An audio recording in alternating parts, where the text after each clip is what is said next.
2023 সালে ইতিহাসের সবচেয়ে খারাপ সময় পার করেছে পাকিস্তান। দারিদ্রতা, মূল্যস্ফীতি, বেকারত্ব, জলবায়ু পরিবর্তন, গণমাধ্যমের উপর চাপ এবং নারী ও শিশুদের উপর সহিংসতা ছিল দেশটির অন্যতম বড় সমস্যা। এসব তথ্য উঠে এসেছে হিউম্যান রাইটস ওয়াচের প্রতিবেদনে। Human rights watch world report 2024 নামে 740 পৃষ্ঠার একটি প্রতিবেদন প্রকাশ করে শুক্রবার।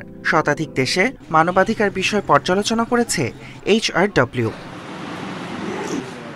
এতে বলা হয়েছে, আন্তর্জাতিক মুদ্রা তহবিল IMF এর শর্তের উপর জোর দেওয়া সহ ক্ষতিপূরণমূলক ব্যবস্থা ছাড়াই ভর্তুকি অপসারণের ফলে পাকিস্তানে দেখা দিয়েছে ব্যাপক মূল্যস্ফীতি, বেড়েছে বেকারত্ব।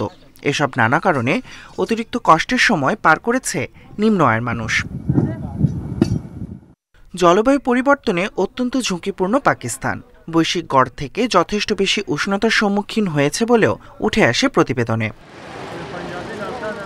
প্রতিবেদনে আরও বলা হয়, এশিয়ার সরকারের ক্রমবর্ধমান দমনপীড়ন স্থানীয় ও আন্তর্জাতিকভাবে মানবাধিকারকে নেতিবাচকভাবে প্রভাবিত করছে। সরকারি প্রতিষ্ঠান ও বিচার বিভাগের সমালোচনা না করতে গণমাধ্যমকে চাপ বা হুমকি দিয়েছে কর্তৃপক্ষ। নারী ও মেয়ে শিশুদের ওপর হওয়া ধর্ষণ, হত্যা, অ্যাসিড হামলার মতো সহিংসতা পাকিস্তানে গুরুতর সমস্যার একটি।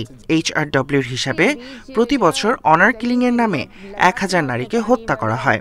বেসরকারি হিসাবে পাঞ্জাবে গত বছরের প্রথম 4 মাসে নারীদের বিরুদ্ধে সহিংসতার 10,300টি বেশি মামলা হয়। তবে প্রকৃত সংখ্যা আরও অনেক বেশি বলে আশঙ্কা HRWর। স্কুলে যায়নি দেশটির প্রায় 2 লাখ শিশু, যাদের বেশিরভাগই মেয়ে।